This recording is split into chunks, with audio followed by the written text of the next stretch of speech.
Hello, I'm Professor Annie Maggs, and I'm filming this video to talk with you about aging with courage. I know something about this because when I was 70, I retired from teaching business courses at Northwest Christian University here in Eugene, Oregon. And I was curious about what to expect as I aged. I was starting to go through some changes. You know how it is, your body starts telling you what to do instead of you telling your body what to do. So I thought, wow, I wonder what lies ahead. So I spent the first year after my retirement researching the subject of aging. There's a lot of good literature, about how to stay healthy, how to live longer, all manner of suggestions and tips. But I was particularly interested in the personal or the psychological journey of aging. I wanted to put aside my fears, the fears I had about getting older and about dying. I just didn't know what to expect. So over a year I read a lot of books. There's a lot of good books written on aging. I watched a lot of TED Talks. I had lots and lots of information. But I came across a book. It was written by Katie Butler, and it's called Knocking on Heaven's Gate. And this book really crystallized my thinking because she tells the story of being on the West Coast and flying to the East Coast to try and help her parents as they aged. And as she goes through this learning curve, she realizes that there's stages of aging. And this concept, the stages of aging, really gave me a structure to place all the information I had been gathering from my research. She identifies 5 stages. The first stage is fragility, and I can relate to that. You know, we fear falling, that sort of thing. We're very careful about exposing ourselves to the coronavirus. Fragility is the first, and then the natural stage, the next stage, is decline. So maybe we aren't able to do what we have done before, can't make it up the steps, can't do the gardening, that sort of thing. And then there's the stage of disability. This typically occurs when something happens, a fall or an ailment, we're diagnosed with something. After disability comes failing health and then active dying. So I use this structure as a way to begin to organize all the information I had gathered. And it was extremely helpful because once I knew where I was in the stage of fragility, then I could see where I was heading and I knew what to watch for.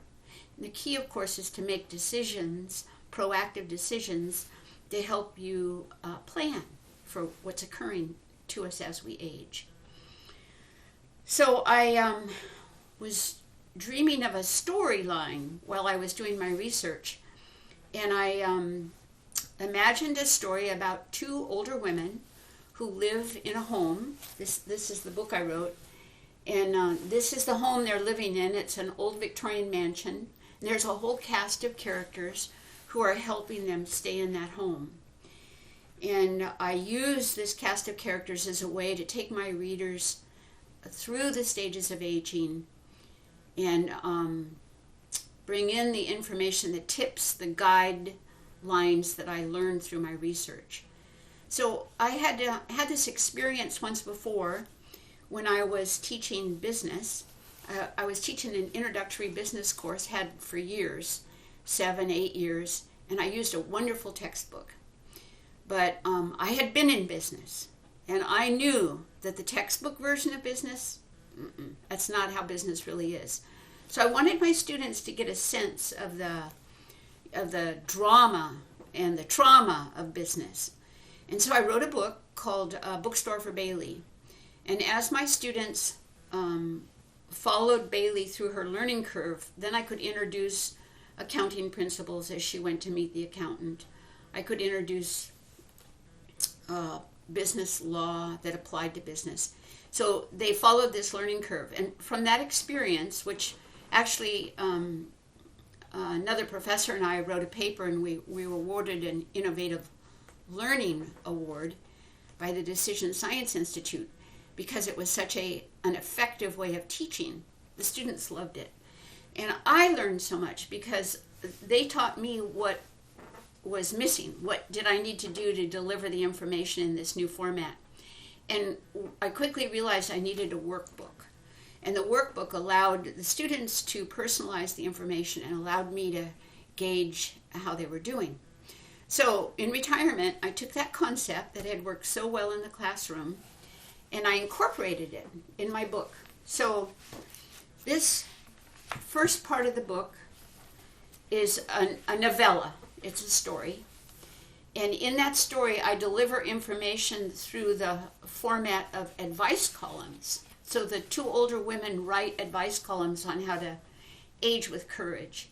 So each chapter is dedicated to a stage of aging, and each chapter ends with an advice column. Well, because I had learned about the workbook, I added a workbook in the back. This is just a table of contents that shows how the advice columns are linked to the exercises. The whole back of the book are journal exercises so that you can personalize the advice into your own unique situation. And this has worked very well. I've given several talks on my book and had a lot of feedback on my book. And the concept is that I want you to plan. Your current self is in a good position to take care of your future self, to take care for your future self. You can craft scenarios that will help you navigate these changes that you're going to be facing. And I want to digress a moment and talk a little bit about the coronavirus and the courage to face what we're going through with the coronavirus, because we are in the vulnerable category, right? Where it's age and an underlying condition. Well, an underlying condition is a diagnosis of some sort that you've received. But age is not a diagnosis. Age is a description of the wear and tear that occurs as we live our lives. Our systems wear out, we have less resiliency. Aging is a process where we drop down from one baseline to another. And I remember watching a TED Talk from an emergency room physician who described the trouble that he had when a patient was brought in, an older patient. Let's say they had fallen, and he had no knowledge of the patient and no knowledge of their baseline. Was this a patient who had underlying conditions or not? So it's really our responsibility, the patient's responsibility, to prepare ahead of time. So in the event of going into the healthcare system, we have taken advantage of this beautiful system that's been created to protect our voice. It's the advance directive. Exercise 5 takes you through the advance directive. And if you've already written one, which I hope you have, you will be able to pull it out and evaluate it. Because this document, this legal document, along with what's called the POLST, the Physician Orders for Life-Sustaining Treatment, is really crucial for you to think about ahead of time and get into place now. So I want to go back to the concept of age. When you think about, let's say, a 19-year-old who is going through the COVID pandemic right now, that person was born right after 9/11, but they had no concept of 9/11. They were raised in a world shaped by the events of 9/11. And this pandemic is the first event really that will wake them up, make them conscious of their participation in a nation and in the world in terms of being affected by what's happening. Now, those of us who are 70 and up, we were born after World War II. We didn't know about World War II, but we were raised in a world that was affected by World War II and the Cold War. But for me, the first event that really hit me was President Kennedy's assassination. That's the event, and you remember where you were, That event really made me aware of being a participant in a nation.